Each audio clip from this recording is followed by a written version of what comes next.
Welcome back to yet another episode of the No Woman Left Behind podcast show. Today, you only get me. I am doing a solo cast today, specifically to talk to you about mastering self-advocacy, both from an employee perspective as well as a leadership perspective.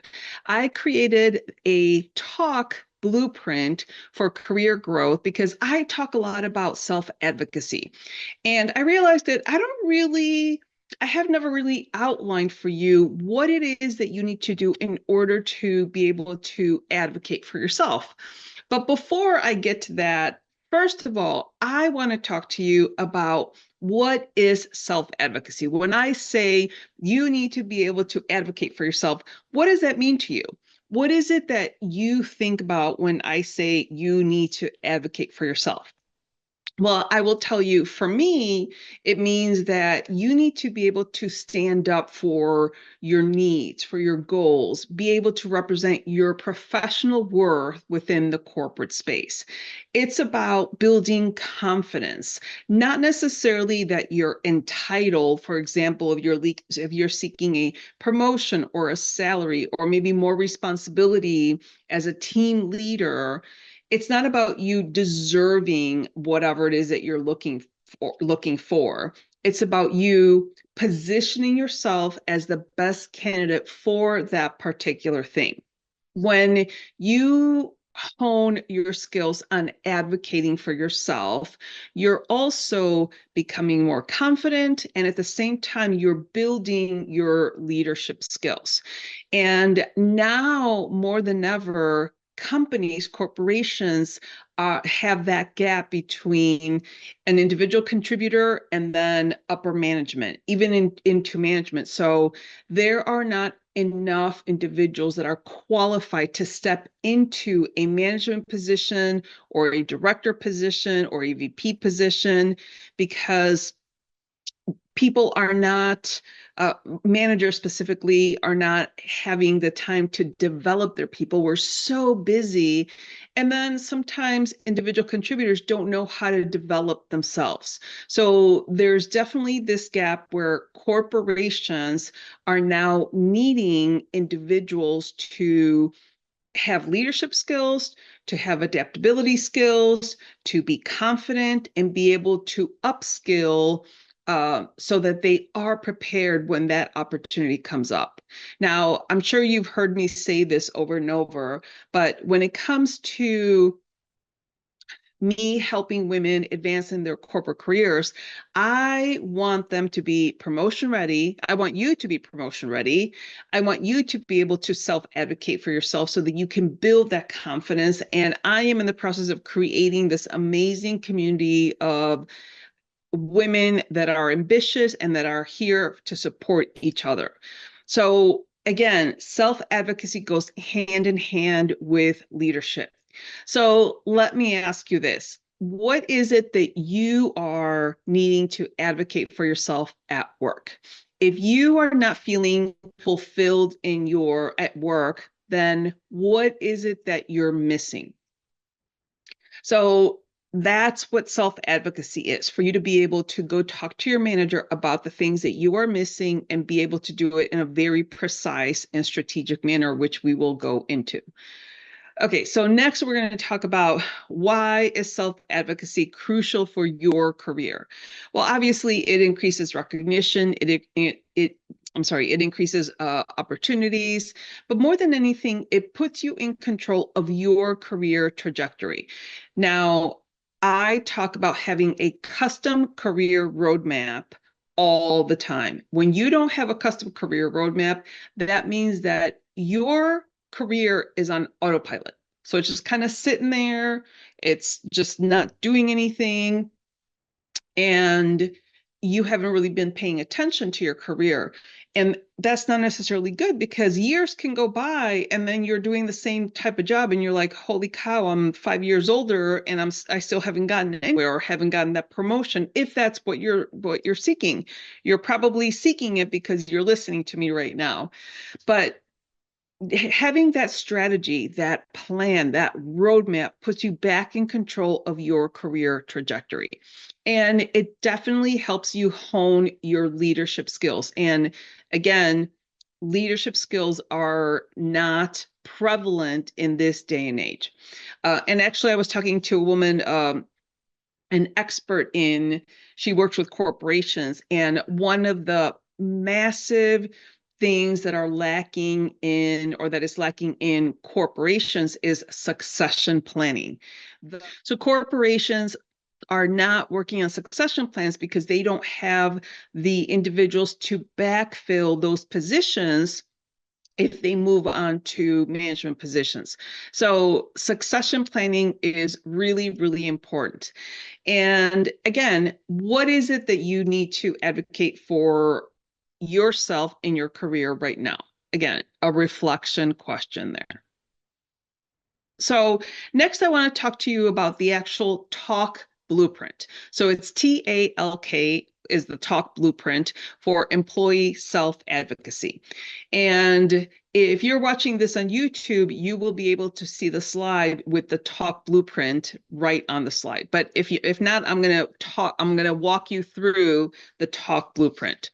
First, we are going to have the T in T.A.L.K is time to reflect. The A is accomplishments with evidence. The L is lay out your script. And then finally, K is knowledge on conducting yourself. And I'm going to walk through each one of these.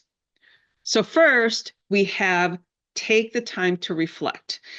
I just had a couple of coaching calls today, and both of the individuals that I was talking to didn't know what they wanted to do. And through a series of questions that I do with my career coaching clients, rather, we at least were able to point them in the right direction.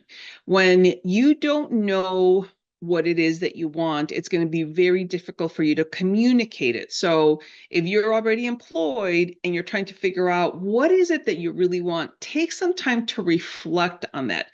Is it that you want recognition? Is it that you just want more money? Is it you want more responsibility? Do you want to work from home?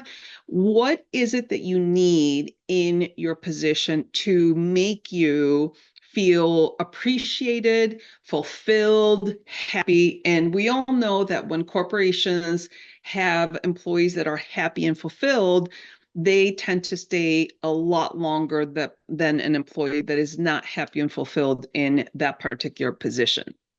So this is where you want to evaluate your career goals, and how is the request that you're going to go talk to your manager about fit in with your goals, with your custom career roadmap?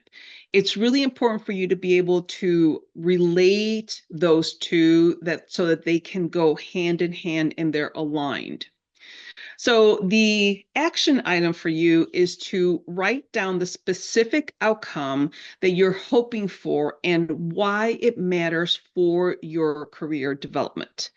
Again, this is a time to reflect. This is a time that you want to figure out, what is it that I aspire to do? What is it that I need to be fulfilled in my particular position? So that was T, take time to reflect, in the T.A.L.K blueprint. Next, we're going to move on to accomplishments. The A in T.A.L.K is accomplishments with evidence. Now that if you know what you're going to ask for, next you need to compile your achievements that demonstrate your value. So in other words, you need to show your boss or your leadership team how you have been able to contribute to their organization. You also need to try to compile not only your achievements, but attach measurable results to those achievements.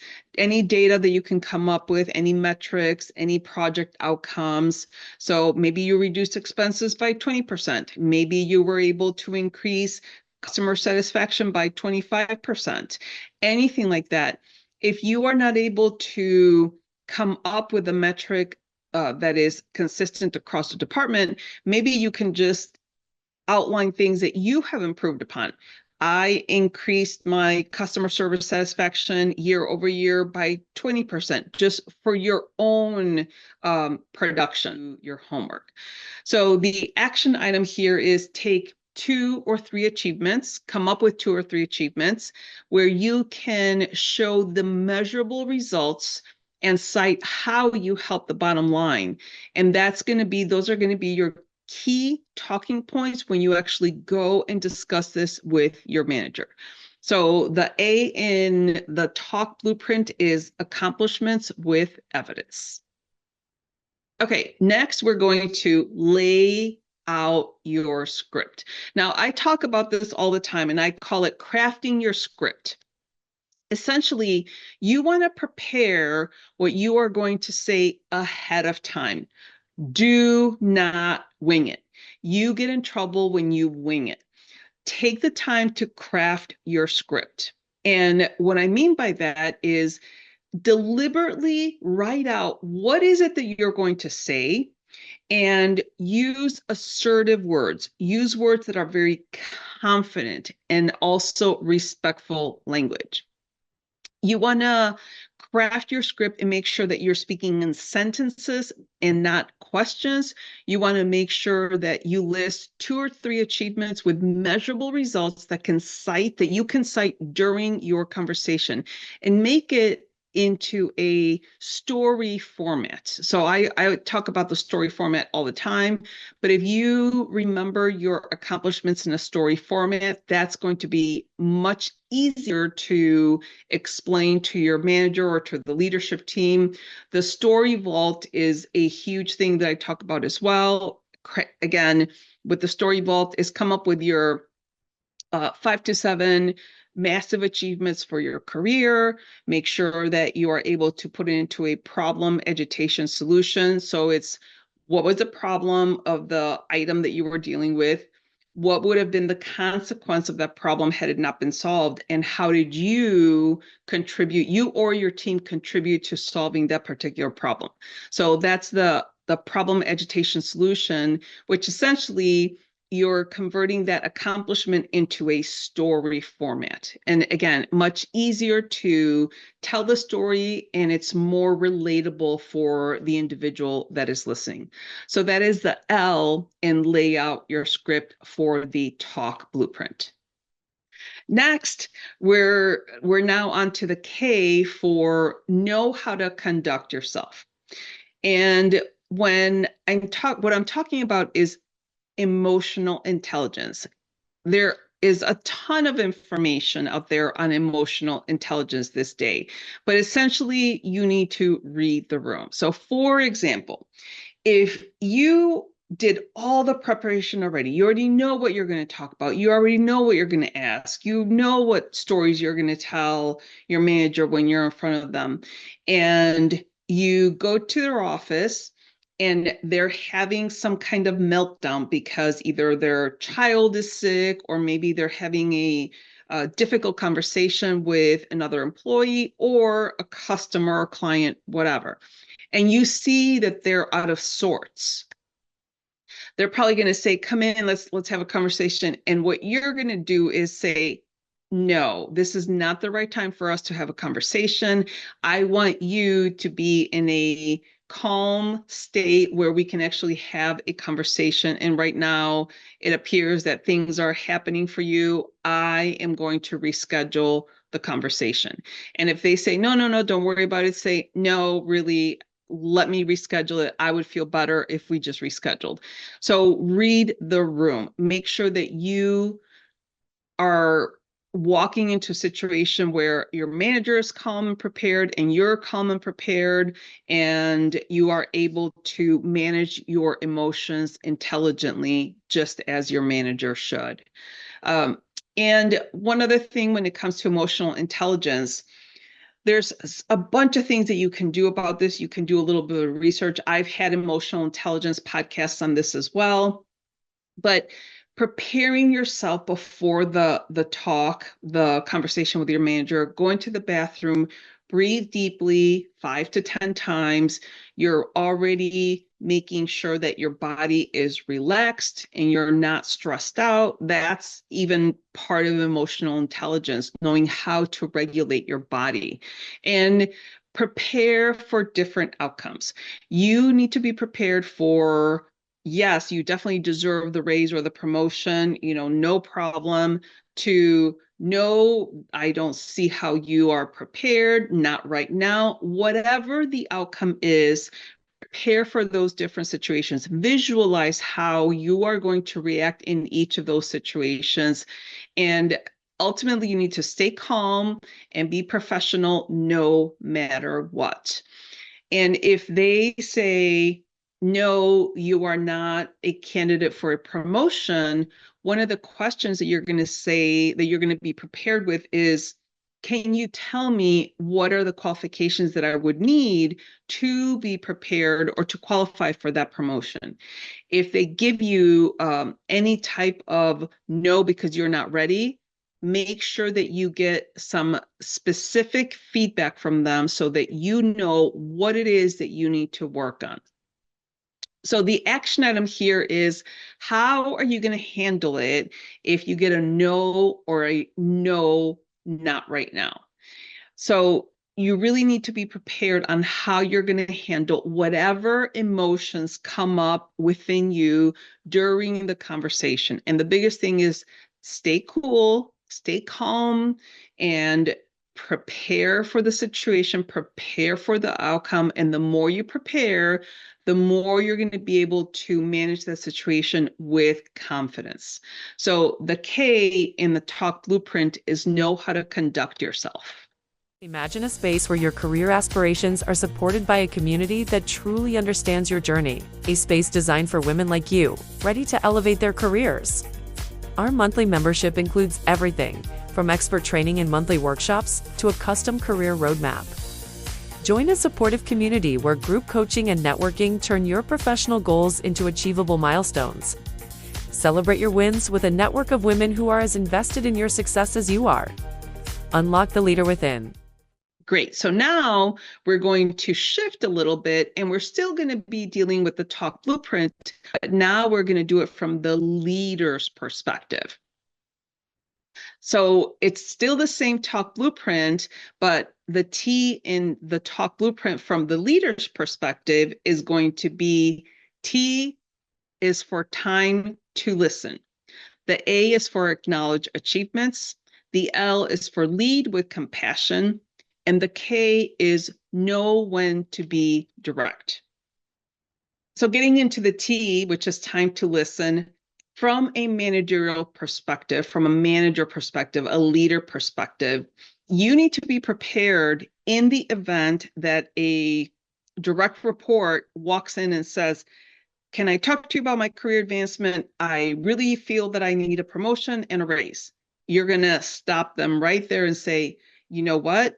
Right now is not the time for me to listen to you. I am not prepared. Let's go ahead and schedule this for tomorrow or whatever day is convenient for the schedules. So that's the very first thing. You need to be prepared in the event that someone blindsides you, for example, because you're not going to be in any position to have an intelligent conversation with the individual when you're frazzled and they didn't prepare for the conversation either. So reschedule it. Once you get to the scheduled session, this is the time for you to do active listening. So what does that mean? This means that you are going to be listening to the individual's needs and goals.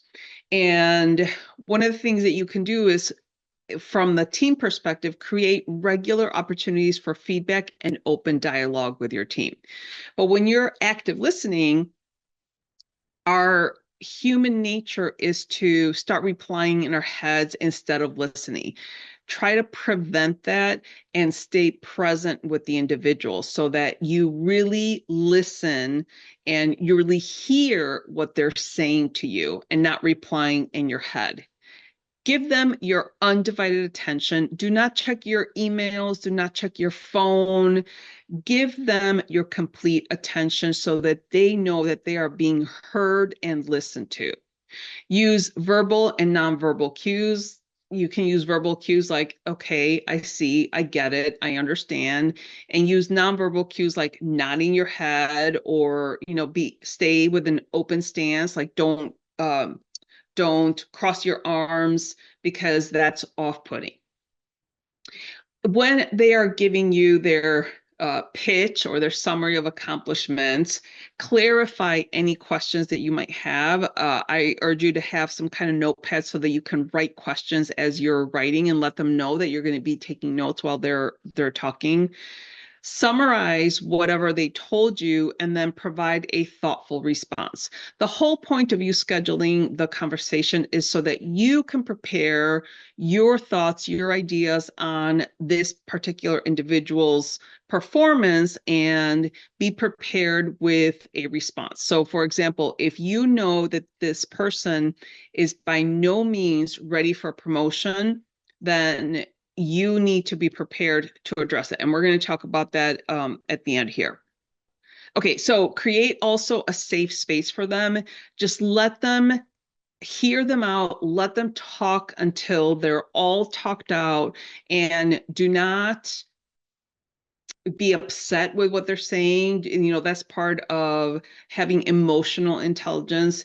Just hear them out, prepare your response, and again, stay calm, cool, and collected. And then definitely schedule a regular follow-up. But the T in the talk blueprint for leaders is time to listen. Next, we have the A in that talk blueprint, which is acknowledge achievements. This is where I think a lot of managers have good intentions, but we're so busy as managers that you don't really do this enough. But you could schedule some recognition to your calendar and just consistently recognize your team, and that wins morale increases, meaning that when you recognize your team, you are boosting the team's morale. And then provide tangible feedback on their contributions. Let them know that, thank you for working on the Smith case or on the Jones case, or thank you for solving that conflict, or whatever it is. But when you give a lot of recognition, I have one of my college roommates, I've known her for 34 years or something crazy like that. She's a real estate broker. And one of the things that she says, which I think is so cool, she's like, I just love on my clients. I just love on them. So she always is making sure that they have everything that they need. She over delivers. She gives them little tokens and giveaways and things like that. So I want you to do the same. I want you to love on your employees and let them know that they matter, that they're important, because that's what they want and need. A lot of times, even if you say a no for a promotion or a raise because there's human resources constraints, like time constraints, they're going to be okay if you personally recognize them. So the action item here is, who on your team deserves recognition this week?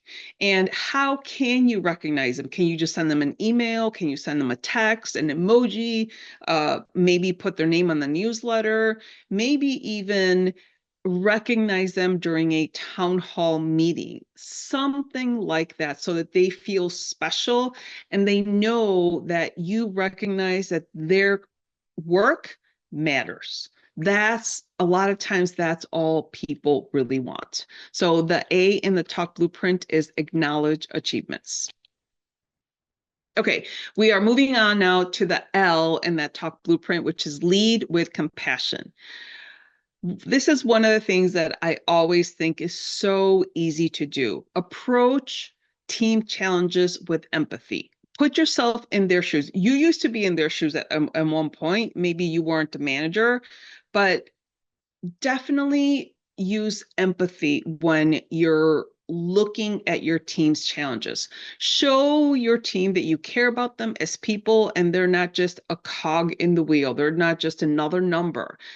Nowadays companies are struggling, but they're doing a better job at including or at accepting the person as a whole and not just as an employee, because we all have personal lives and personal problems, and sometimes it's difficult to put your problems aside when you come into work. Sometimes you need that additional support. So the action here is, how can you show more compassion as a leader to your people? How can you let them know that you care about what's happening in their lives? And a recommendation is, read about emotional intelligence. There is a ton of information online about emotional intelligence. So the L in the Talk blueprint for managers is lead with compassion. And finally, I already alluded to this a little while ago, but the K in the Talk blueprint is know when to be direct. There is no point for you to beat around the bush when one of your employees comes and asks you for a promotion, and you know full well that that person is not ready for the promotion. This is how your preparation is going to help you. You need to prepare, and you need to be clear and give them constructive feedback and be as supportive as possible while giving them the feedback that they're not ready for that promotion. You need to provide a clear path for improvement and growth for them. And just be honest with them and say, listen, I hear what you're saying. I understand that you are seeking a promotion. However, I need to tell you that you are not ready, and here is why. These are the three things that you are not doing well enough yet to be considered for a promotion. And then go ahead and give them specifics on each one of those things, on what they need to do, what they need to work on, and give them, I'm giving you like golden little nuggets so that you can upskill and be ready for the promotion the next time. So the action item here is, how can you balance directness and empathy in your next tough conversation? And one of the ways to do that is by being prepared and having examples and using empathetic, compassionate words, but still being firm that, I completely understand that you're looking for this promotion, but I don't feel you're ready yet, and this is why. But I will help you get there, something to that effect. And ask your team member if you have feedback. One of the other ways that you can get their buy-in is say, I understand that you're asking for a promotion. I have some feedback for you that could help you get there, but is it okay if I share it with you right now?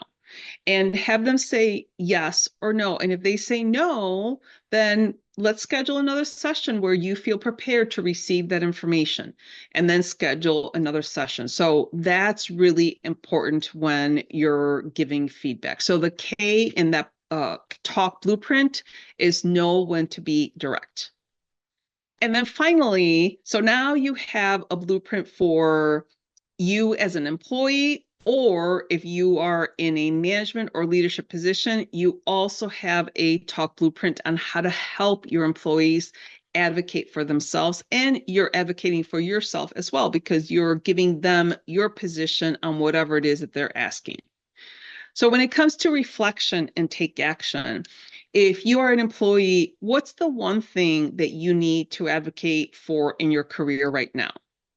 And then if you're a manager, how can you create more opportunities for your team to advocate for themselves? I think both of those are really, really important. And again, the reason why I'm delivering this, teaching you this talk framework, this blueprint, is because I talk about self-advocacy a lot. However, I haven't talked about how you do it. So now I'm giving you step-by-step instructions on how to advocate for yourself. Okay, so that was a lot of information, but I hope that this was helpful for you. One of the reminders that I want to give you is, if you haven't done so already, go check out the promotion readiness quiz. If you've been struggling to advance in your corporate career, and then go ahead and take the quiz, because it'll give you an idea if you are maybe at beginning stage of your journey, if you're in the middle, or if you're advanced. And I'll give you some ideas on what you can do in each one of those instances as well. And if you haven't checked out the Unlock the Leader Within membership, I really would love for you to check it out.